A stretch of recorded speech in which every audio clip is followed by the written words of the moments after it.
Hi guys, this is your channel. Welcome to Tamil மான்வா. நம்ம என்ன பார்க்க போறோம்னா வைலிட்டோட சாப்டர் 132 140 தான் பார்க்க போறோம். ப்ரீவியஸ் எபிசோட் என்ன ஆகிக்கும் பார்த்தீங்கன்னா, ஆபின்ட்டு டீ எக்ஸ்போஸ் பண்ணலான்னு வாய்ஸ் ரெக்கார்டை வச்சு மினிஸ்டர்கிட்ட இருந்து வாக்குமூலம் வாங்கியிருப்பான். அது யூடியூப் சேனலில் போடாமல் யூடியூப் சேனல் பிளாக் ஆகிருக்குமா.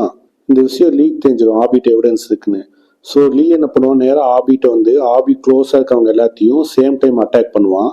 இப்போ அதோட கண்டினியூஷன் தான் பார்க்க போகிறோம். இந்த எபிசோட ஓப்பனிங் சீனே பார்த்தீங்கன்னா எடிட்டர் கோயிலோட அப்பாவை தான் காட்டுவாங்க. அப்போ அந்த 4-5 ரவுடி பசங்க சிரிப்பாங்க. அது ஓன் பொண்ணு தானே சொல்லு அப்படி கேட்பாங்களா. இதை கேட்டும் சிக்கன் டெக் விஷயம் தெரிஞ்சிடும். உடனே டோரை லாக் பண்ணிட்டு ஒரு கொடை வச்சிருப்பான். அதை வச்சு சட்டுன்னு அடிச்சிருவான் ஃப்ரெண்ட்ல இருக்கவனை. அதுக்கப்புறம் பின்னாடி இருக்கவங்க உஷாராயிடுவான். டக்குன்னு கத்தி எடுத்து அட்டாக் பண்ண பார்ப்பான். அந்த ஒத்த அம்பல்லாம் வச்சுட்டு பின்னாடி இருக்க 2 பேர்த்தையும் அடிச்சிருவான். கீழே இருக்கவங்களுக்கெல்லாம் கத்த ஆரம்பிச்சிருவாங்க. டே வாங்கடா டக்குன்னு போகலாம், நம்ம ஆள் பேர் அடி வாங்கடா சொல்லிட்டோன்னே நம்ம சிக்கன் எடுன்ட்டு கொடையை விரிச்சு அப்படியே மேலேருந்து கீழே இறங்கிடுவோம் அவங்க மேலே. இங்கே இருக்கவங்கள நெஜ கத்தியை வச்சு அட்டாக் பண்ண வருவாங்க. இப்போ நம்ம சிக்கன் ஈஸியாக அம்பெல்லாம் வச்சு அழகாக டேக்கிள் பண்ணி எல்லாத்தையும் ஸ்டெப்லேருந்து இறங்க மாதிரி ஃபுல்லாக அடிச்சுட்டு இறங்கிடுவான். கீழே இறங்கி பார்த்தா அந்த நோ நேம் மேன்ட்டு கன்னை வச்சு நிற்பான். எப்படி ஜூனை வந்து கன் பாயிண்ட்ல நிப்பாட்டினானோ இந்த டாட்டியும் நோ நேம் மேன்ட்டு சிக்கனோட கன் பாயிண்ட் நிப்பாட்டிடுவான். இப்போ அங்கேருந்து சீனை கட் பண்ண வச்சுக்கோங்க, டைவான் தான் காட்டுவாங்க. குத்த கத்தி எடுத்து டைவான் ஃபேஸ் கிட்ட குத்த வருவான். டைவான் அங்கிருந்து எஸ்கேப் ஆயிடுவான். டைவான் அவன் எல்லா மூவ் பண்ண ஆரம்பிச்சுவான். Back kick, flower kick, spinning kick சொல்லி எல்லா மூவ்மெண்ட் பண்ணிட்டு இருப்பான். அப்படி பண்ணிட்டு இருக்க மாதிரி சைட்ல இருந்து ஊத்த கத்தி எடுத்து டைவான் பேக் சைட்ல இருந்து குத்த பார்ப்பான். கரெக்டான டைம் அப்போ காத்தாக்காரன்ட்டு வந்து காப்பாத்திடுவான் டைவானை. காத்தாக்காரன்ட்டு டைவான் பார்த்து கேட்பான், உனக்கு ஒன்றும் ஆளே கேட்பானா. அது டைவான்ட்டு அது ஒன்றும் இல்லை, ஃப்ரீயா விடு, நான் கொஞ்சம் கவனிக்கல. அது காத்தாக்கா சொல்லுவான், என்ன அடிக்கடிக்க வந்துட்டே இருக்காங்க அவங்க, அதுவும் கையில் வச்சுக்கலாம் நெஜ கத்தி, கொஞ்சம் நம்ம அசால்ட்டா இருந்தாலும் நம்ம உயிருக்கு தான் ஆபத்து சொல்லிட்டு பேசிட்டு இருப்பாங்க அவங்க 2 பேரும். இதை பார்த்து பொம்மி சாக்காயிருவா. ஆபி என்ன ஆபி நடக்குதுங்க, எல்லாம் நெஜ கத்தி வச்சுட்டு வந்துட்டுருக்காங்க, இன்னும் டிராமான்னு சொன்னீங்க ஆபி சொல்லிட்டு ஆபிக்கு ஃபோன் பண்ணி கதறிட்டு இருப்பா பொம்மி.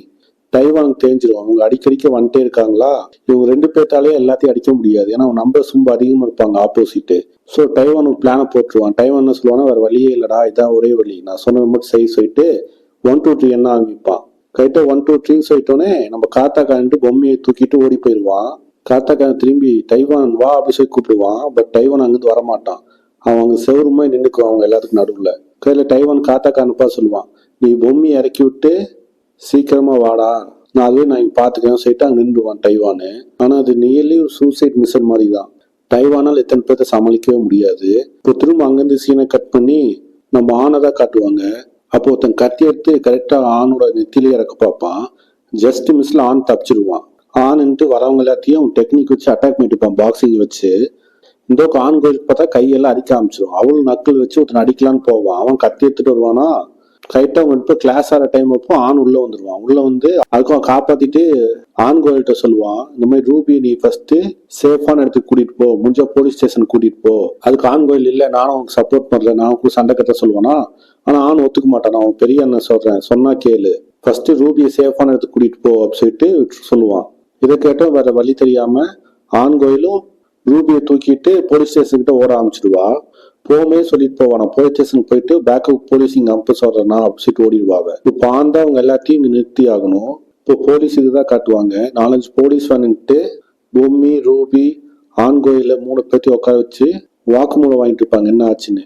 அப்படின்ட்டு சும்மா ஜாக்சனும் ஒரு ஸ்கூட்டியாட்டம் இருக்கும், அந்த ஸ்கேட் போர்டில் வந்துட்டு இருப்பாங்க. வந்துட்டு கேட்பாங்கன்னா உண்மையான உங்களை அட்டாக் பண்ணிட்டாங்களா சொல்லி கேட்பாங்களா. ஆண் கோயில் கடுப்பாயிருவா, ஏன்டா கொஞ்சம் லேட்டா வந்தா எங்க ஃபியூனல் இருக்கலாம்டா நீ வந்துக்கணும். அப்ப ஜாக்சன் கேட்பான், ஆமா பசங்களும் என்ன நீங்க மட்டும் இருக்கீங்க, பசங்க யாருமே காணோம் சொல்லிட்டு போது கரெக்டான டைம் வருவாங்க. நம்ம பாபி, கரத்தாக்காரன், டைவானு, கேஸ்ல ஆணு 3 பேர் வருவாங்க. அதுல டைவான் மட்டும் நல்ல அடி வாங்கியிருப்பான். நடக்கவே முடியாம ஆபி தோலை பிடிச்சி நடந்து வந்துட்டு இருப்பானா. அப்ப கேட்பான், நீ எப்படி தப்பிச்சேசு கேட்பான். அதுக்குன்ட்டு டைவான் சொல்லுவான், வந்தவன் நம்ம கொள்ளணும் சொல்லி வரல, நம்மளை பயமுத்ததான் வந்துக்கிறான், அவங்க கூட முன்னே நான் சண்டை போட்டேன், கடைசியிலன்ட்டு அவங்களாம் விலகி போயிட்டாங்க, இப்போ அவங்களுக்கு வேற ஒரு இன்ஸ்ட்ரக்ஷன் கொடுத்துக்கிறாங்க, அதுல இருந்து தெளிவா தெரியுது அப்படி சொல்லிட்டு போனா. கரெக்டான டைம் அப்போ பின்னாடி வர ஆரம்பிச்சிருவான் லீ. ஆபி யாருக்கு ஒன்றும் ஆகல அப்படி சொல்லி கேட்பான் பாருங்க. ஆபின்ட்டு கத்த ஆரம்பிச்சிருவான், ஆபீசர் இவன் தான் அந்த கல்பிரிட், இவன் தான் அதுக்கெல்லாம் மாஸ்டர் மைண்டு, இவனை அரெஸ்ட் பண்ணுங்க அப்படி கத்துவானா. லீ கேட்பான், ஏன் அபி உனக்கு கன்ஃபார்மா தெரியுமா அது நான் தான் பண்ணனு அப்படி கேட்பானா. லீயை பார்த்தோன்னே ஆண் என்ன பண்ணுவான் பாத்தீங்கன்னா அவன் தங்கச்சி தூக்கி முதுகு பண்ணி வச்சுக்குவான். நம்ம டைவான்னா கத்த ஆரம்பிச்சிருவான். ஆம்பளை கொத்த வடாசிட்டு அவன் போவான். நம்ம சும்மா வீரனும் ஜாக்சனும் அவனை கட்டி வச்சிருவாங்க. நம்ம ரூபி பொம்மி பேய் அடிச்சமா இருப்பாங்க. ஏன்னா அவங்க 2 பேரும் சாவு ரொம்ப கிட்ட இருந்து பார்த்த மாதிரி இருக்கும் உங்களுக்கு. ஆபிக்கு தெரிஞ்சிருப்ப என்ன நடக்குன்னு தெரிஞ்சிருவங்க எல்லாம் அவனை கண்டு பயப்பட ஆரம்பிச்சிட்டாங்க. ஸோ ஆபின்ட்டு இல்ல எனக்கு கன்ஃபார்மா தெரியல, இல்ல என் மிஸ்டேக் தான், என் சாரி சொல்லிட்டு ஆபி அங்கேயே முட்டி போட ஆரம்பிச்சிருவான் லீக்கு முன்னாடியே. இப்போ லீயோட ஷெல்டர் தான் காட்டுவாங்க. அப்போ லீ கேட்பான் நம்ம பசங்க யாரும் மாட்டலையே அப்படி சொல்லி கேட்பானா, அதுக்கு அந்த செக்ரட்டரி சொல்லுவான் இல்ல நாலஞ்சு பேர் மாட்டினாங்கன்னா பிரச்சனை இல்லை, இல்ல இல்லீகலா வந்தவங்க தான். ஸோ சாதாரண ராபரி கேஸ் தான் போடுவாங்க அவங்க மேல, அவங்களுக்கு நமக்கு சம்மந்தம் இல்லை தான் சொல்லுவாங்க பசங்க. ஆனா என்ன 4-5 பசங்க நம்ம பசங்க டேமேஜ் ஆயிட்டாங்க, அடி வாங்கிட்டாங்க சொல்லுவானா. அதுக்கு லீவ் சொல்லுவான் ஆமா நம்ம கொல்லணும்னு போயிருந்தா இந்த இதெல்லாம் ஒன்றும் ஆயிக்காது, நம்ம பயமுத்துன்னு போனதான் கஷ்டமா போயிடுச்சு, ஆனா பரவாயில்ல ஃபைனலா நம்ம பிளான் சக்சஸ் ஆயிடுச்சு. அதுக்கும் நோ நேம் மேன் பார்த்து கேட்பான் ஆமா அந்த எடிட்டரோட அப்பன்னு பாத்தியா நீ, அவன் தானே அப்படி சொல்லி கேட்பானா. அதுக்கு நோ நேம் மேன் சொல்லுவான் ஆமா அவன் தான் அவன். ஓகே ஓகே நான் என்ன சொன்னேன், நம்ம நினைக்கிற பர்சனா இருந்தானா நீ மட்டும் வா, இல்ல வேற பர்சனா பொண்ணை கூட்டிட்டு வா சொன்னேன். இப்போ நீ மட்டும் தான் வந்துக்கிற, ஸோ அந்த பர்சன் நம்ம நினைக்கிறவன் தான். அதுக்கு நோ நேம் மேன் சொல்லுவான் ஆமா பாஸ் நீங்க நினைக்கிற பர்சன் தான் அந்த எடிட்டரோட அப்பா அப்படி சொல்லுவான். அவரோட ஃபேஸ் லுக்கு உடம்பெல்லாம் மாறிடுச்சு, ஆனா நான் கரெக்டா சொல்லுவேன் அது அவர் தான், எங்க டிபார்ட்மெண்ட்ல ரொம்ப லெஜெண்டரியான ஆளு அவரு சொல்லிட்டு இருப்பாங்க. அதுக்கு லீ வந்து எந்திரிச்சு சொல்லுவான் ஓகே அது அந்த பர்சன் தான் கன்ஃபார்ம் ஆயிடுச்சு. அதுக்கும் சொல்ல மாட்டேன் நீ தான் கடைசியா ஜூனை கொன்ன, ஆனா ஜூனோட பென் டிரைவ் எப்படி ஆபி கையில கிடைச்சது, நீ நோ ஐ விட்னஸ் வேற எனக்கு ஃபோன் பண்ணி கன்ஃபார்ம் பண்ண, ஒண்ணுமோ நல்லா தெரிஞ்சுக்க, நீ கோவப்படுத்தி பார்க்கணும் மட்டும் நினைக்காத அப்படின்ட்டு அங்கிருந்து கிளம்பிடுவான். லீ போன பின்னாடி அந்த நோ நேம் பர்சனும் அந்த செக்ரட்டரி பேசுவாங்க. அப்ப அந்த செக்ரட்டரி கேட்பான் நம்ம பாசிய அந்த எடிட்டரோட அப்பா பத்தி விசாரிச்சிருக்காரு, அவன் ரொம்ப டேஞ்சர் ஆசி கேட்பானா. அதுக்கு நோ நேம் மேன் சொல்லுவான் ஆமா அவர் ரொம்ப டேஞ்சரு, நான் அவன் கூட காம்பேக்ட் பண்ணும்போது அந்த கண்ணை நெத்தி போட்டுக்கிட்ட வைக்கிறேன், அவன் ட்ரிகரை மட்டும்தான் பார்த்தான் வேற எதையுமே பார்க்கல, அவன் பார்த்த பார்வையிலே தெரிஞ்சு அவன் என்ன பண்ண போறான்னு. நான் ட்ரிகர் அமுத்திருந்தேன்னா புல்லட்டை டார்ஜ் ஆகலான்னு நினைச்சுக்கிறான், ஆனா எனக்கு நல்லா தெரியும் யாராலையும் புல்லட் அவ்வளோக்கு க்ளோஸ் காம்பேக்ட்ல டார்ஜ் ஆக முடியாதுன்னு.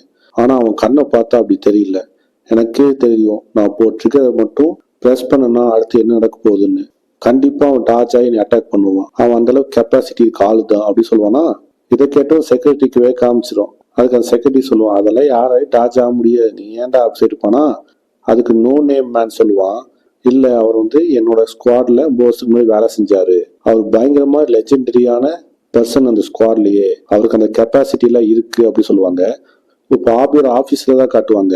ஆபின்ட்டு உட்காந்துட்டு போனா அப்போ சிக்கன் அங்க வருவான், வந்து சொல்லுவான் கன் பாயிண்ட்ல நிப்பாட்டி இருந்தான், ஒருவேளை கன்னு ட்ரிகர் அமுத்திருந்தானா நான் கண்டிப்பா செத்துருப்பேன், உனக்கு என்ன தைரியம் தான் என் பொண்ணு இந்த விஷயத்த நீ உள்ள மாட்டி விட்டுருப்ப, அவன் என் வீட்டுக்கே வந்துட்டான் தெரியுமா, சொல்லி ஆபியை போட்டு அடிச்சுட்டு இருப்பான், கோயல் தடுத்துட்டு இருப்பா, அப்பா விட்டுருங்கப்பா அது அவன் மேல தப்பு இல்லப்பா அப்படின்னு. ஏன்னா கோயலோட அப்பாவே லைட்டா பயந்துருப்பாரு, இந்த மாதிரி கண்ணெல்லாம் எடுத்துட்டு வந்தாங்க யாரா பயப்படாம இருப்பா. கையில ஆவின்ட்டு அழுது புலமா அமிச்சிடுவான் சாரி எல்லாம் என் மேலதான் தப்பு, இனிமே நான் குவிட் பண்ணிக்கிறேன், இனிமே அதை நோக்கி போக மாட்டேன்னு சொல்லி அழுது அமிச்சிடுவான் ஆபி. ஆபின்ட்டு புலம்பாமிச்சு எனக்கு ரொம்ப பிடிச்சவங்க எல்லாத்தையும் நான் டேஞ்சர்ல போட்டுட்டேன், நான் அவ்வளவு பெரிய கான்சிக்வன்சஸ் வரும் நான் எதிர்பார்க்கவே இல்லை, ரொம்ப கேர்லெஸ்ஸா இருந்துட்டேன், என்னை மன்னிச்சிருங்க ப்ளீஸ்னு அழுதுட்டு இருப்பான் ஆபி. நான் ஆபி கம்பெனி நிப்பாட்ட போறேன், இனிமே ஆபி கம்பெனி நான் யூஸ் பண்ணவே மாட்டேன் அப்படி ரொம்ப அழுக ஆரம்பிச்சிருவான். ஜாக்சன்ட்டு கத்துவான் இதுக்காக நம்ம குவிட் பண்ணலாமா ஆபி அப்படி கத்திட்டு இருப்பானா. ஏன் அப்படி இருக்குன்னா நம்ம அவ்வளவு கஷ்டத்தை பாத்துக்கிறோம், திடீர்னு ஏன் அப்படி இந்த மாதிரி முடிவு எடுக்கிற சரி கத்திட்டு இருப்பான் ஜாக்சனு. அப்படியே இந்த பக்கம் பாத்தீங்கன்னா ரூபி கத்த ஆரம்பிச்சிருவா இல்ல என்ன முடியாது நான் வெளியே போறேன் அந்த கம்பெனில இருந்து, எனக்கு உண்மையாவே ரொம்ப பயமா இருக்கு அப்படி புலம்ப ஆரம்பிச்சிருவா எல்லாருமே. ஆபி வேற ஃபிக்ஸ் ஆயிடுவான் தேவையில்லாம வெளியில இருக்க டேஞ்சர் நம்ம கம்பெனிக்குள்ள இருக்கவங்க எல்லாம் கொண்டு வருமோ சொல்லிட்டு ஆபி ஃபிக்ஸ் ஆயிடுவான் இனிமே நிப்பாட்டி இல்ல வேண்டான்னு. எல்லாரும் போயிடுவாங்க, ஆபி மட்டும் தனியா இருப்பான். அவன் அந்த கம்பெனியில எடுத்த போட்டோஸ் எல்லாம் ஒன்னொன்னா பார்த்துட்டு இருப்பான், அவங்களா ஜாலியா வெக்கேஷன் போனது, ரூபியோட பர்த்டே கொண்டாடினது, கையில சும்மா வீரன்ட்டு கேர்ள் ஃப்ரெண்ட் டேட் பண்ணிருப்பான் அந்த டைம், அதெல்லாம் எடுத்து வச்சிருப்பாங்க. அதெல்லாம் போட்டோ பார்த்து மெமரிஸை ரீகால் பண்ணிட்டு இருப்பான், சே இந்த கம்பெனி க்ளோஸ் பண்ண போறோம் இதனாலதான் நல்ல மெமரிஸ் எல்லாம் வந்துச்சேன்னு. அப்ப கதவை தட்டு சத்தம் கேட்கும், ஆபி யார் அந்த நேரத்துல கதவை தட்டுற எல்லாம் போயாச்சு கதவை திறப்பான். திறந்து பார்த்தா அந்த மிஸ்டீரியஸ் கேர்ள் தான் இருப்பா. அவ ஆபியை பார்த்து கேட்பா ஆபி நீ லீய வந்து எக்ஸ்போஸ் பண்ணதானே ஆசைப்படுற, என் கூட வா உனக்கு உதவி செய்யறதுக்கு ஒரு ஆள் இருக்காங்க நான் இன்ட்ரடியூஸ் பண்ணி விடுறேன் அப்படி சொல்லுவாளா. இதை கேட்டு ஆபி ஷாக் ஆயிடுவா, ஏன்னா ஆபியே ரிவெஞ்ச் வேண்டாம் முடிவுல இருந்திருப்பா. கரெக்டான டைம் இப்போ இவன் வந்து ஆபிக்கு என்கரேஜ் பண்ற மாதிரி கூட்டிட்டு போறா, வா நான் கூட்டிட்டு போறேன் லீ எக்ஸ்போஸ் பண்றதுக்கு கண்டிப்பா உதவி செய்வான்னு சொல்லிட்டு ஆபி கூட்டிட்டு போறா. ஓகே guys, இந்த எபிசோட் முடியுது. See you on another video. Until then, bye.